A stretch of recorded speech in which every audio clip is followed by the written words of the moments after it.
this week on the Bubble Chat. Fuck ICE, fuck Trump, fuck them all as a government official, whatever the hell you want to call it, on my Tupac shit. But I saw the video. It was heartbreaking. One sister will come out with a product, and her and another sister are the faces of the brand. And they help each other out, family wise. And I believe that that's something that the way we don't do. Have done as far as the hair product goes. Just already has very, very beautiful hair. She's a half-breed. I mean, come on now. It's vital that we individually observe those environments ourselves. In fact, I would take it a step further. Let's start with something starting like safety mapping. He ain't the first star from a show that has been accused of this. Huh? And I said, nor was he the second star, nor was he the third. Mm-hmm. And he won't be the last. I just feel like the crime itself is, I hate to say it. No, I don't hate to say it. It's disgusting. It's a child, brother. Under 18 is a child. 17 and a half, child.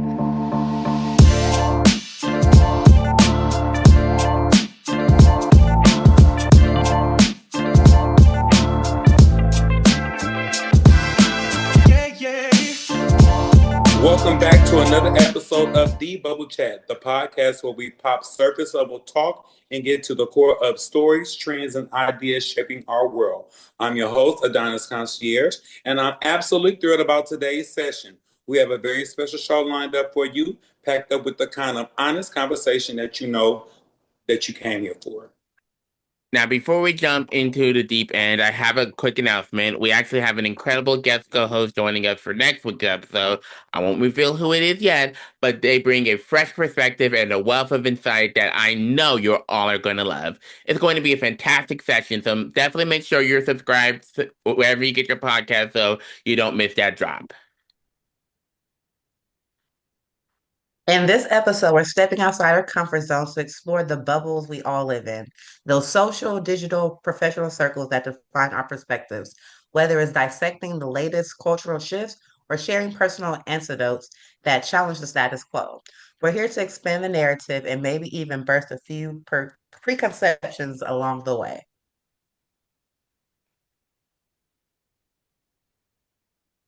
We will be tracking some of the most requested questions from our community, ranging from how to maintain authenticity in a curated world to the importance of finding your inner circle. We've got a mix of laughter, logic, and a few aha moments that we've been prepping all week for. So let's get on this ride. Grab your favorite drink, get comfortable, let's get into it. You're listening to The Bubble Chat. And the conversation starts right now. And as the great Wendy Williams used to say, how you doing? How you doing? How you doing? Right?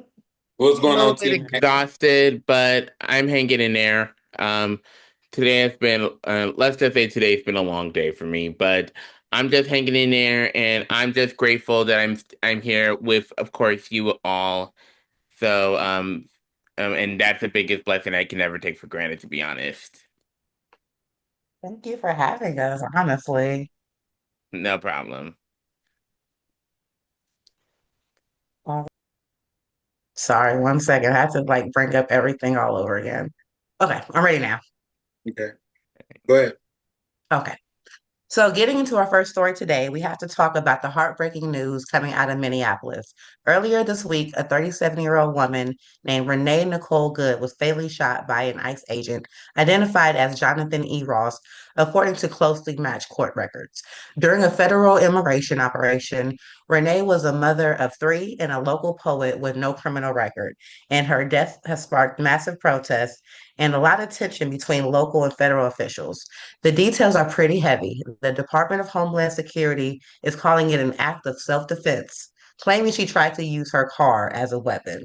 However, video footage has surfaced that appears to show her trying to drive away from the agent before she was shot. The mayor of Minneapolis and the governor of Minnesota have been extremely vocal, basically telling ICE agents to leave the city while the FBI agent has now taken over the investigation. It's a situation where the narratives are completely clashing. On one side, you have the administration labeling her as a domestic terrorist, And on the other, you have a community and family mourning, a woman they describe as incredibly compassionate and kind. It's a lot to process, especially with the city already on edge from a previous high profile incidents. So, bubblers, I'm really curious to get your take on this. When you see such a massive divide between official government reports and the video evidence being shared by the public, how does that affect the trust we have in these institutions? I am honestly sitting here completely heartbroken and just overall speechless about this whole thing. It's hard to find the right words when you see a tragedy like this unfold in real time. The one thing I keep coming back is how anyone, especially the current president, could look at that footage and call this self-defense. We've seen ICE raids ramping up for years, and it makes me wonder, how did these agents and officers think they could just hide behind a badge, take the life of an innocent person, specifically a person of color, and then basically walk away with a high five and no consequences? I am just sick of the butts. I'm tired of hearing people, especially within the Republican Party, mustering up the gall to say, I'm heartbroken for Renee's family, but she should have respected the request. She was the mother of three. Her youngest is only 6, and her father passed away. I mean, and their father passed away back in 2023.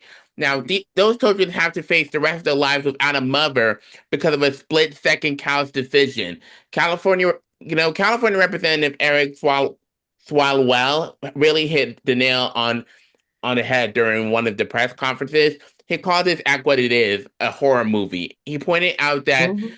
He pointed out that in Renee's glove compartment there weren't weapons, there were just teddy bears. He explained that she kept them there as a distraction and a source of comfort to keep her kids calm in the car. That is the threat, and they are defending. And let's not forget, this isn't an isolated incident.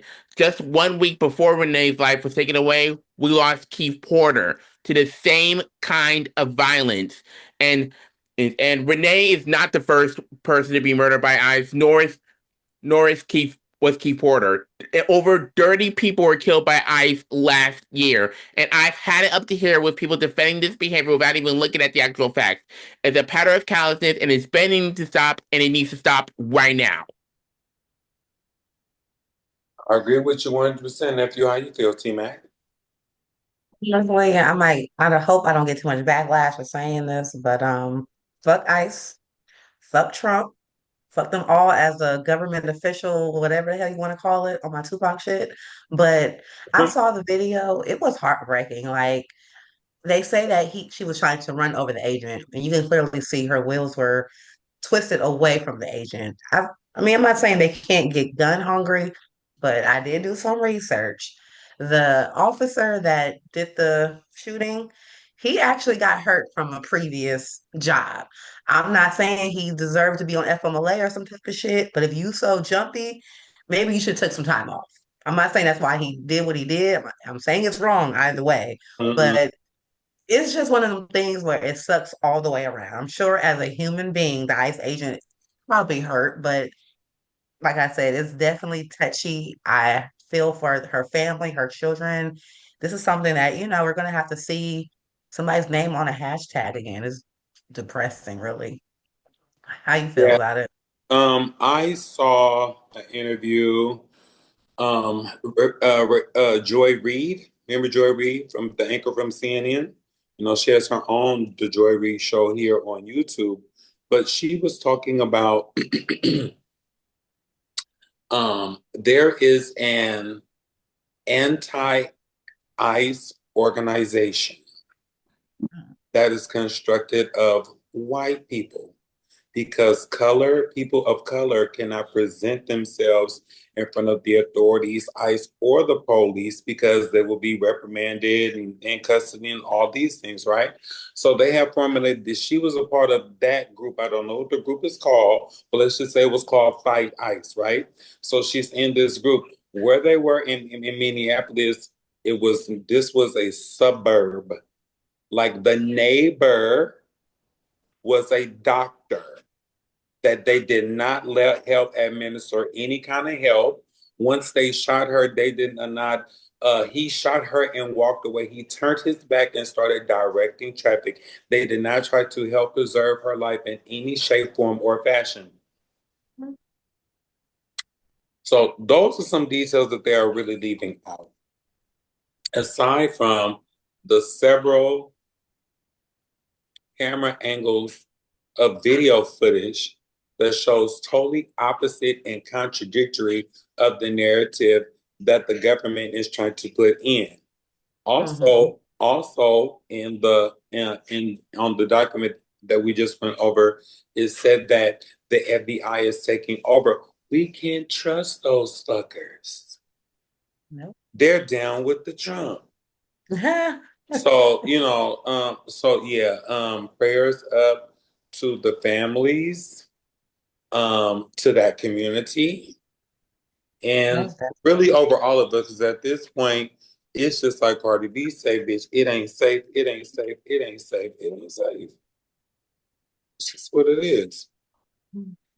So yeah, we're looking out for everybody in our own little ways. But moving forward, Exactly. Well, of course, on behalf of everyone here at the Bubble Chat, our hearts go out to Renee Nicole Good's family, her wife Rebecca, and her 3 children, and every single person in the Minneapolis community affected by this devastating loss, and anyone who is affected in general. We know that many of you are feeling the same sense of heartbreak and are looking for tangible ways to help. In terms of direct support, an official GoFundMe was established for Renee's family, and an incredible show of solidarity. It raised over $1.5 million in just a few days. Because of that milestone, the organizers have recently closed that page to donations. However, they've encouraged anyone who still wants to help to direct the generosity towards organizations that are fighting these battles on a systemic level every single day. If you're financially able to help, we recommend checking out our 2 major resources. First, there's the Human Rights Watch, which does the vital, which works, which has been. First, there's Human Rights Watch, which works around the clock of investigating and exposing human rights abuses. Let me start over. On behalf of the Bubble Chat, on behalf of everyone here at the Bubble Chat, our hearts go out to Renee Nicole Good's family, her wife Rebecca, and 3 children, and every single person in the Minneapolis community affected by this devastating loss. We know that many of you are feeling the same sense of heartbreak and are looking for tangible ways to help. In terms of direct support, an official GoFundMe was established for Renee's family, and an incredible show of solidarity. It actually raised over $1.5 million in just a few days. Because they've reached that milestone, the organizers have currently closed the page to donations. However, they've encouraged anyone who still wants to help to direct that generosity towards organizations that are fighting these battles on a systemic level every single day. If you're financially able, we highly recommend checking out 1 or 2 of the major resources.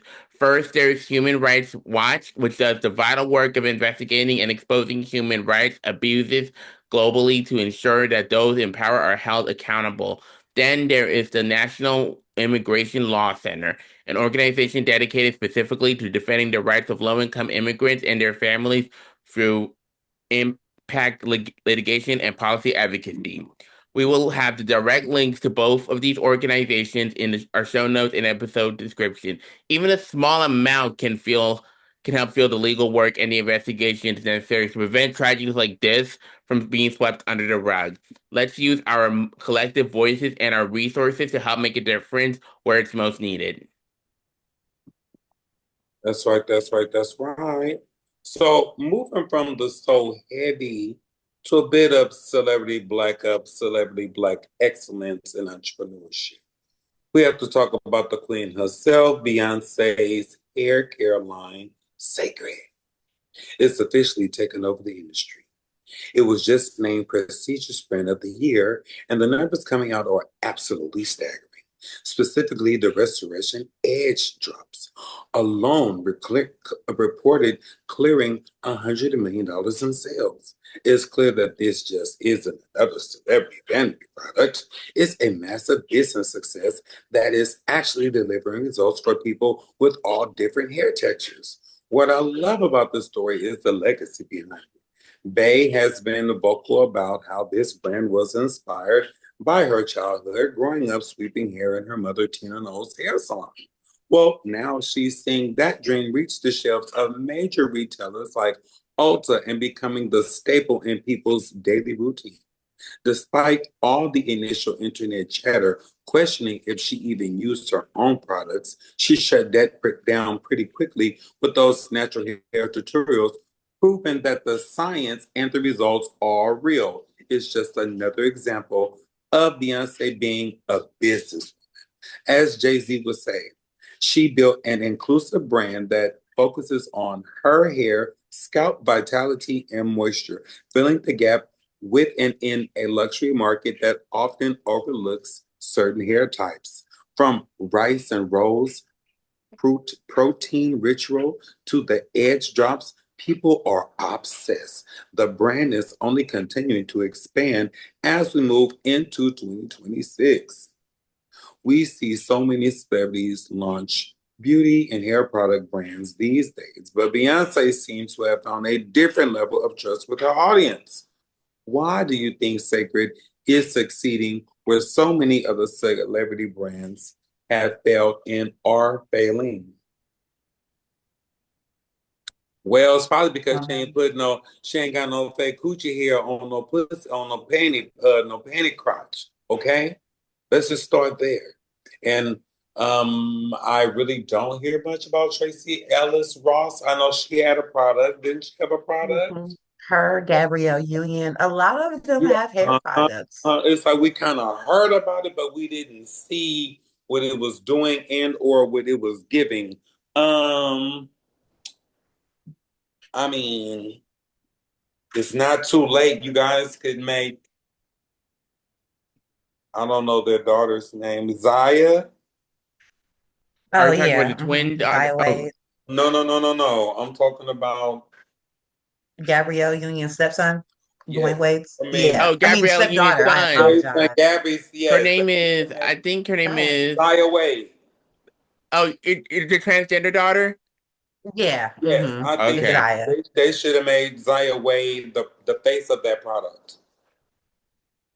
You want to know what's kind of funny and petty now that I think about it? They should have made her the face of the product. So they should have just did it all. I mean, this is not to jump stories and celebrities, but we need to take a page from the Kardashians. I'm gonna let you continue before I. One sister will come out with a product, and her and another sister are the faces of the brand. You Yeah, know, they help each other out family wise, of you know, course. and I believe that that's something that the We Waves don't do. have done as far as the hair product goes. Tracy Ellis Ross already has very, very beautiful hair. She's a half breed. I mean, come on now, right? So, Yeah. but when it comes to Beyonce, what I will say is that yes, she's a real businesswoman. She does know how to capitalize. But the thing is, I think she's like genuine and a little authentic. I ain't gonna say honest, but we have seen her hair journey. Mm. Fuzzy ass, nappy ass, thick ass edges back in the day, the blendery when the wigs first came out, how we didn't know about lace fronts. I We sure didn't. I remember Naughty Girl. That shit was flying in the air like they was making cotton candy in the machine. It was just looking like that smoke on the corner. A nephew, camera, that shit, and we didn't know what the fuck was going on. You know what I'm saying? But then in And the when I next look thing, but go ahead.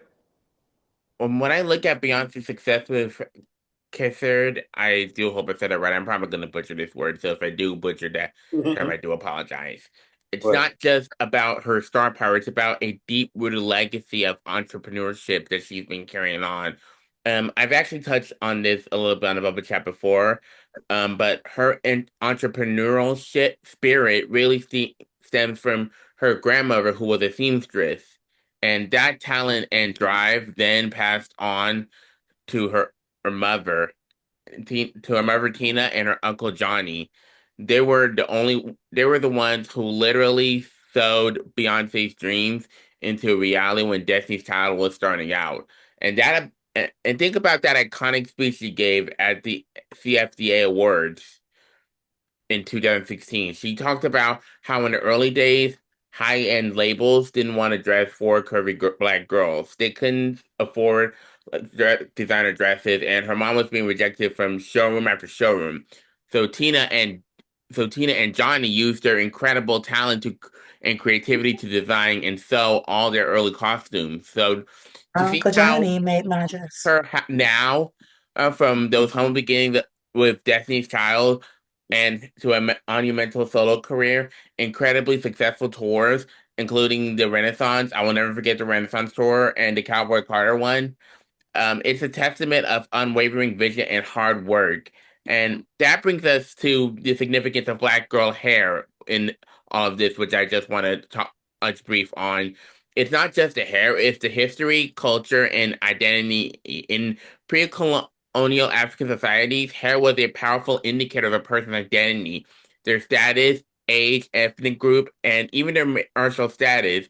It was adorned with intricate braids, twists, and styles that communicated so much without words. But then during slavery, and slavery forcibly shaved the heads of Black people as a brutal way to strip them from their identity and culture.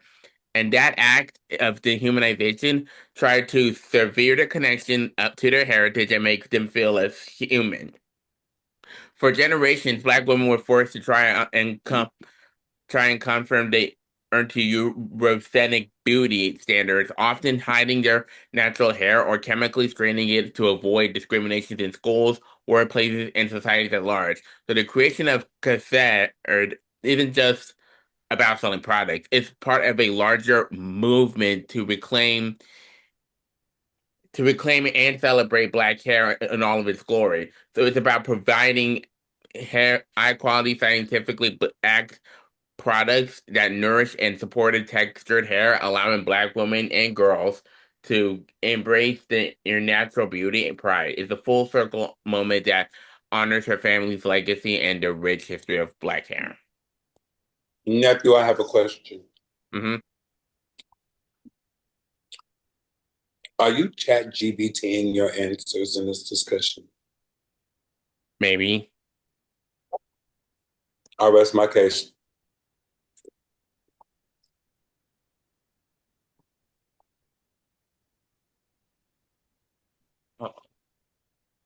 Oh, Tish, any thoughts? Not on this one. I was thinking if Beyonce did a commercial and was mixing in, hold up, let me fix my hair. Pat your weave, ladies. Pat your weave, ladies. Like all the innuendos that she said about hair, or like the Kardashians have a commercial and it's playing Solange. Don't touch my hair. Mm-hmm. Right? That'd be so dope. It Kudos would to be. Beyonce. Kudos to Beyonce because I heard they was in debt. They say loans on loans on loans is interest and more payback, more payback, more payback. They said that's why she didn't make $1 billion because she owed some people some money. And the back behind that's not my business. Let me stop gossiping. You ain't heard it from me. Alrighty, well, They gonna changing be. gears a little bit, I want to share something that I came across a video on TikTok that really stopped me in my tracks. I found a video from a creator named Dana Eve. She's a criminology expert who uses her platform to teach people how to stay safe in real life scenarios that most of us don't even think about until it's too late. She covers everything from elevator safety, rideshare red flags, and staying in hotels. It's that chilling truth. We all think that it won't happen to me, but then we see the news and realize how quickly things can take a turn. In one of her recent videos, Santa broke down a scenario involving a simple game of hide and seek. Now, we all grew up playing this, is right? Am I right? Mm-hmm. Adonis, have you been playing hide and seek before? I remember how to go get it. Yes. Same concept. Okay. Yes. But she explained the real ill dangers that this game can lead to, like a child accidentally getting trapped or even going missing. While she was giving safety tips for parents, one piece of advice really stuck with me. She says you should always check for danger spots first before checking the normal hiding spots. The idea is that if a child is in a place where are actually at risk, like a chest, a laundry machine, or somewhere they could suffocate, every second counts. You don't want to waste 10 minutes checking under the bed or behind the curtains while they're in a high risk area. I could honestly go on and on about the insights she shares, but I'm going to leave a link to her platforms in the description along with her book, Street Smarts, and the original video so you can see for yourself. It really changes the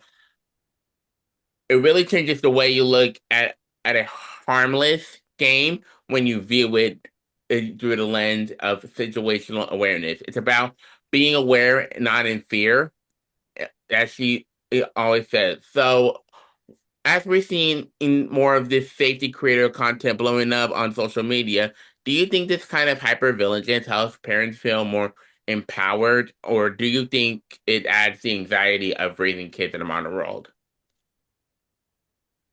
Think that having broke best friends is slightly ghetto. Unfortunately, not everybody is raised the same. You know, when I'm playing hide and seek, my first thought isn't, they'll never find me in that refrigerator. Unfortunately, not everybody thinks that way. I actually saw this really sad video where, unfortunately, a child passed away because they hid in a refrigerator, thinking that they will win the game because who would think to search a refrigerator?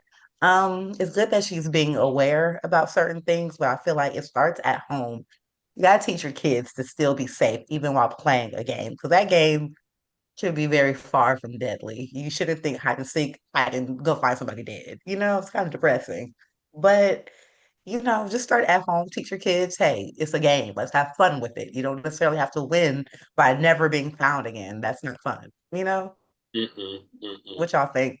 I'm having PTSD all the way down, and I'm thanking God that I'm still alive.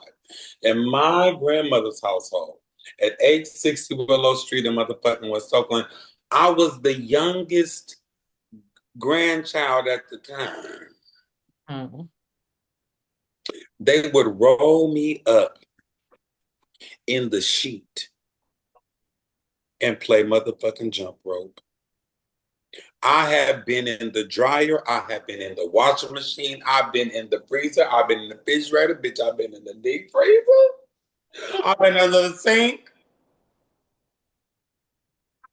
I've been abused. I have been abused. I have been abused. I have been put in a box. I have been put in a Charmin tissue box. I don't know where we got that damn case of tissue from, but in it I went. And they would bet. It wasn't hide and go seek. It's can you go find Donald? That was the fucking game. Yeah, that shouldn't be a deadly game. It really shouldn't. I don't have nothing to say. I don't have nothing to say. All I can say is that I didn't pick out the spots.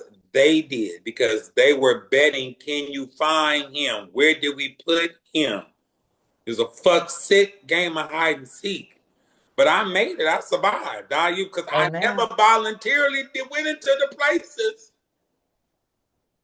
I was assigned. Clock it. Clock it. So,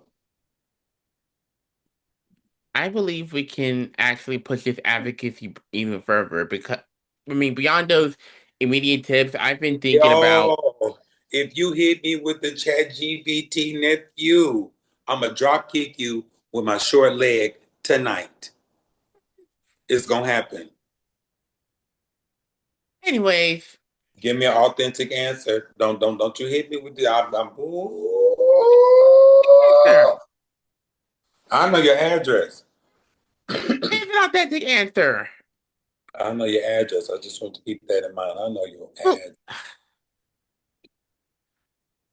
I believe we can push this advocacy even further because even those immediate tips, I've been thinking about how we, not just as parents, but as older siblings, cousins, teachers, or even school district staff can be much more proactive. Once kids reach a certain age where they're heading to a friend's house, the park, school, or a relative's house, I think it's vital that we individually observe those environments ourselves. In fact, I would take it a step further. Let's start with something starting like safety mapping. Like teach that safety map to the kids, whether it's a quick sketch on a whiteboard at home or even a short PowerPoint presentation for the family. And take what you observed and visually map out the green zones versus the red zones. For example, if Mhm. you're at a local playground, you can literally highlight which areas are clear for play and which ones are strictly off limits. If it turns from a lecture into a visual game, they can actually remember. And the absolute priority is ensuring kids understand the dangers of enclosed spaces. We prioritize we have to be explicit. Never hide anywhere that can seal or trap you in. And we're talking about those death traps like abandoned refrigerators, dryers, or even a car with an open trunk. And here is the reality we have to teach them. It doesn't matter who the car belongs to, even if it's the moms, even if it's the dads, even if it's the grandmothers, even if it's the grandfather, even if it's anyone you actually know, even if that car actually belongs to anyone you know, an open trunk or an unlocked door is an invitation for disaster. There is a high risk that a child could get trapped and face heart stroke or worse. A stranger could steal that vehicle without knowing a child is hidden inside. And we have to drill it into that out of sight should never mean trapped or out of reach. Safety isn't about being scared, it's about being prepared. Great. That was ChatGPT. That was ChatGPT. Donnie, shut up. I don't trust you, nephew. I just shared. That was simple. It's all right. It's all right. I get over it. I'm gonna get over it. Well, switching gears to a little disturbing news that's been breaking across the industry today. Former Disney Channel actor Matt Prokop, known for his role in Geek Charming, has been arrested. According to TMZ, he is facing incredibly serious charges related to the possession of child pornography.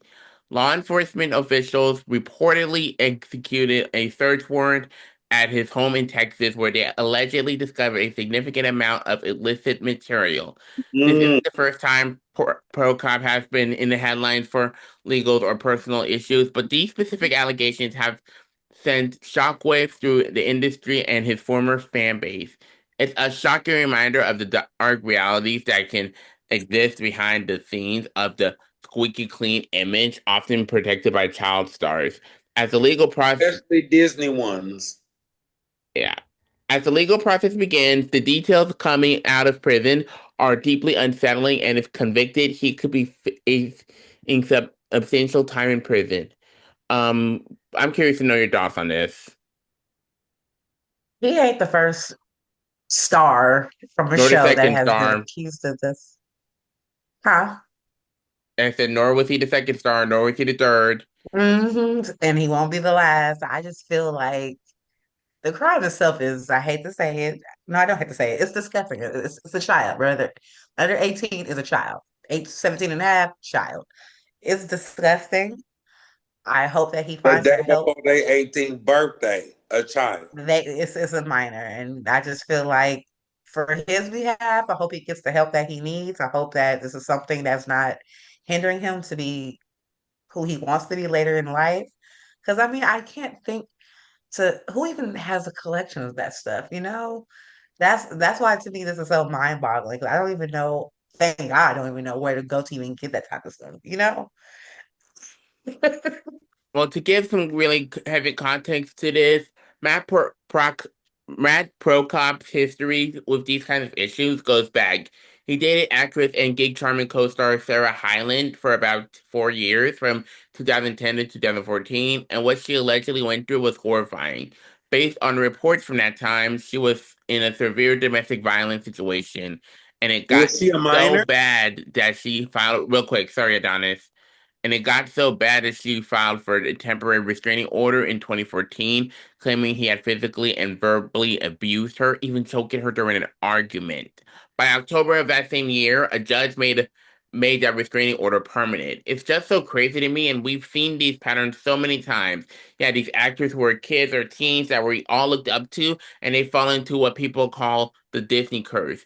It's this tragic cycle where as they try to change their image or transition to adulthood, and they end up in these incredibly problematic or even dangerous situations, substance abuse, domestic violence, or worse. And honestly, it's not just limited to Disney. We see this curse follow people across the entire industry. Look at someone like Austin Jones. He was a huge YouTuber known for his a cappella covers, someone who had a massive following of young fans.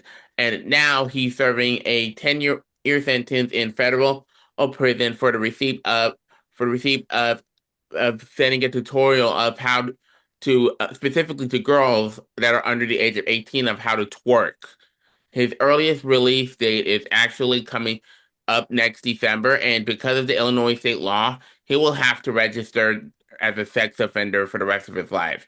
It makes you realize that the person we see on the screen or in a YouTube video is often a world away from the who they are behind closed doors. We're seeing these patterns of abuse and exploitation repeat over and over again, and it's exhausting to see more victims left in the wake. How you feel about it, Adonis? Ba-da-ba-ba-ba. I had an edible, so I just had a brain fart. Um, I blame Mr. Walt Disney. Yes, I need Brittany. I need Justin. He's frozen. He I ain't got need nothing to that do. girl. I need that girl that's from In Vogue. No, that was me just with my head up. I need that girl that's from In Vogue. I need all these damaged children from Disney to band together like Care Bears. And do the Care Bears stare into Walt Disney's eyes and tell him you ain't right? Because I've said this pertaining to all different type of scenarios where the artist does not fare well or they don't get the fair end of the stick, I should say. And so it's like sometimes, especially as a child, Miley, go on throw Miley up in there, throw Miley on up in there too. Go on throw Miley. She Um, found her way back. yes, I'm just saying like it is kind of unfair to be talented sometimes. When the all the chips fall at the end of the day, when the lights go down and the people leave the building, it seems like the talent is being swept up in the corner with the rest of the trash. You know, Mm-hmm. they it looks. I remember Hannah Montana. I remember Hannah Montana, little white girl on TV. And I Yes. remember when she And that tried show's to, going to be 20 years old soon. yes, and they were oh, what was that? I love every girl in the world. They was talking about I want Miley. I mean, like she was a Holler at me thing. when you're 18, She Miley was Cyrus. a thing Mm-hmm. just because she wanted to be her name. Coco Jones, who all be everywhere we know them as what's the other girl name? What is that? Selena Gomez? Wasn't that iCarly? Miranda iCarly? Cosgrove. Yeah, you see what I'm saying? It's like all these things, it's like the kids become a gimmick. And then even that little itty bitty teeny one. Y'all know Sky. that's what I'm talking about. She looked like a snorkel. Sky. Yes. Mm-hmm. Like her size is gonna work against her for the rest of her. She'll always You know be what I'm looked saying? at as a But child, still, it's unfortunately. like she could, if Disney could keep her forever, they would. Because you're not gonna go past 18 on TV. You know what I'm saying? But Mm-hmm. it's such an unhealthy cycle, and I feel sad about him in these pictures of these baby booty holes and things because, Lord have mercy, you trying to fuck your fan base? Sometimes I feel like that's all they got. That's not baby. Because he got 16 million fans, baby. He is a fan of 16 million children. I'm gonna let the mic drop right there. I'm gonna let the mic Well, that drop. was a lot to get Yeah. through, and I think It we all need a was. second to just breathe and reset. We're going to step away for a very quick break, but don't go anywhere. We have so much to get into, and you definitely won't want to miss this rest of this conversation. We'll be right back. You're listening to The Bubble Chat.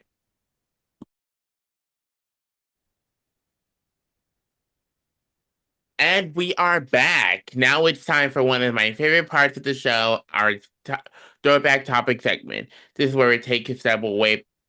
This is where we take a step away from the current 2026 headlines and look back at the news, pop culture, and moments that happened before this podcast even existed. It's all about those "where were you when" stories shaped into that shaped the world we're living in right now. Go ahead and spill it to you, Adonis. For our throwback topic today, we have to revisit the moment that that literally redefined live television to the 2022 Oscars. Well, it had been nearly 4 years, but honestly, the image of Will Smith walking onto that stage and slapping the shit out of Chris Rock still burns in everyone's memory. It started with a joke that Rock had made about Jada Pinkett Smith's shaved head. And she was bald headed and did it for G.I. Jane, but we had later learned that she struggled with alopecia. Well, what followed was unscripted chaos that left the world wondering and then ponder, was that a bit? The fallout was immediate and massive. Will ended up winning Best Actor for King Richard just 40 minutes later, giving a tearful speech about being a vessel of love, you violent motherfucker. And you know he cracked Jada in the face on a boat, allegedly by Brother Bilal, and that's why she looked like how she looked. That's why she don't look the same. She looked like an owl now. But anyway, um, but the Academy eventually banned him from all the events for 10 years. It sparked an endless debate about toxic masculinity, the boundaries of comedy, and how we protect Black women. Well, Chris Rock mostly stayed quiet until his Netflix special, Selective Outrage, dropped a year later when he finally let loose his side of the story. It's one of those rare moments where pop culture and real life consequences collided so violently that people are still picking up their sides today. You had Team Will Camp saying that he was just defending his wife's honor, and then you had Team Chris saying there's no excuse for physical violence over a joke.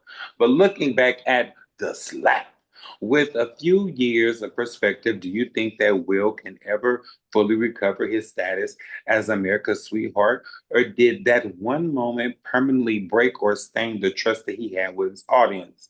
I will say, is Quincy Jones still alive? The musician, yes. Yes. Okay. Wait, hold on. Don't quote me on. I Yeah. think he is. Google it real quick. Let me look it up. Let me look it up. Yeah, Quincy. I think he's still with us. When That's Quincy Quincy Jones, the Brown. musician, right? So Yes, Quincy Jones.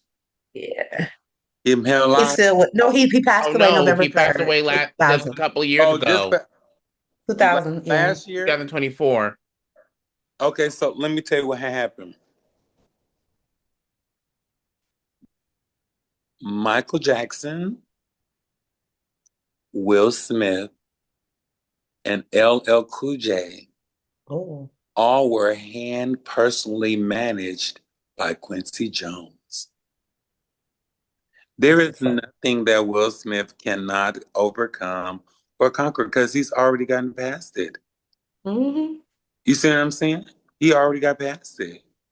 And that like it is a double-edged sword. You say, oh, he was defending his wife's honor, but we know what type of bitch that she was, and we know what they done did to Brashear Gray. Got him running around here on Twitter, getting blowed open and things. Talking about the mentorship, the crazy shit, the Jada back there masturbating, Will over there slitting her slit in her throat, Jaden bringing all his boyfriends home. I mean, it's a mess on top of a mess on top of a mess. And none of that has really put a blemish on the dynasty of Will Smith. Not of Will If Smith, I may, because the only mistake he did was, if you look at it that way, he was defending his wife's honor. That's yeah. the only bad thing he did. So you kind of commend. Was slapping Chris Rock on the stage in front of millions of people. Yes, but you look at it that the only wrong thing he did, the only aha moment, the only scandal, not cheating, not his. We talk about his sexuality. We talk about them not being married. We talk about them they doing Scientology, all these things, but it didn't put a blemish on him. You kind of would want to commend him because he was defending his wife. Mhm. It didn't really change. Well, Well, if I may interject, honestly, that showed the world that Will Smith is still that nigga. He ain't never gonna stop being that nigga. I feel like with all the rumors that happened before the slap, they were saying Jada was cheating, Will is a She was, cuckold. and she Yeah, was. and that may be true, but this in that moment, Will showed y'all that he gonna always forever be that nigga. Because honestly, he should have slapped the shit out of Chris Rock years ago. Chris Rock has been on their ass. Okay, I did my research. Okay, this ain't the first joke that Chris Rock has said. It's just the first one he said in Right. front of them. Well, It's the that's what I first was one he gonna say. said in See, he front said of it in them. the room. We was in the room Yes. So Will handled that. because Shoot, this don't as the like light skinned on king he stage. was, thank you. So Was so it he like ain't gonna Ola never was gonna go beat up Wendy Williams at the it was it that like that? Was it like that? Well, fuck you when up. the girls popped up on Wendy. Yes, yeah, they didn't get her, but they was. No, Like but they popped up Whitney on was her. gonna win Yeah. beat up Wendy, right? That's just showing you that it could Don't be get playing like with that. these, That's what I'm be saying. playing with these people. Don't be playing like when Lisa Ray was gonna whoop Nicole Murphy after she was sleeping with her husband when she was the first lady Yep. in that other country. She seen bitch. Trying to tell you. I've thought of So it's just one of them things where he What? can't. He has supposedly lost movie deals. I ain't gonna lie to you. He got this movie on Netflix that was good. It was called Blight. It was supposed to be a sequel. Now, so apparently, because of the slap, they pulled out of it. Whatever. But he still is winning. He got an Oscar that night. They'll bring it He's back that nigga. after the 10 years. That's when they're gonna do that Blight part two, because they want to win the award. He can't go to no But award shows. they should have When moved he off go of the back, he gonna momentum of win. it. You can't really bring that back now. I don't know. It's one of those things where the movie is so old now that no way.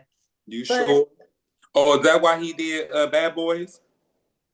I mean, it was a Netflix movie. I'm not saying he didn't No, make I'm no just money saying, off like, of is it. that why he did Bad Boys? Let me go do some nigga shit. I think that was in the works anyway, because niggas love them some bad boys. No matter how bad the movies get, niggas love bad boys. Mm-mm. Oh I've thought jeez. I've thought about a lot. I've thought a lot about this over the last few years, and I really feel like this is a situation where Will could have, would have, and should have handled things with more maturity and understanding after that event. I mean, we all know Mm, violence is never the answer, and seeing that happen on such a massive stage was difficult. But if I'm being completely honest, I don't blame Will for snapping in that moment because he was like, because he told him to keep his wife's name out of his fucking mouth, and I several times. like that. I think it was twice, but that joke Chris gave about Jada's hair, if I remember to tell you the truth, it wasn't funny to begin with. I mean, when you actually look at the facts, this isn't just about hair. I mean, according to research from Medscape, adults living with alopecia face a significantly higher risk for psychiatric disorders. Women in particular show a much greater vulnerability to depression, anxiety, and even eating disorders. And when you factor in the post-COVID-19 period, we've seen we've seen up to a 70% increase in mental health conditions like suicide and eating disorders. So Jadis has been like so open and vulnerable about her struggle with alopecia, sharing how terrifying it was to lose handfuls of hair in a shower from what I've researched. And it's something she's been struggling with and deeply worried about for years. For many people, their hair is tied to their identity and those with alopecia resort to hair extension or full wigs just to avoid the humiliation and public scrutiny. And when you realize that the mental toll it takes, you see that the joke wasn't just poking fun. It was mocking a medical struggle that carries a heavy emotional burden. I'll take that LGBT. I'll take it. I'll take that one. That brings us to the end of another episode. To everyone listening at home, in your car, or wherever you may be, thank you for giving us your time and for being a part of this community. We never take it for granted that you choose to spend your day with us, diving into the conversations that matter.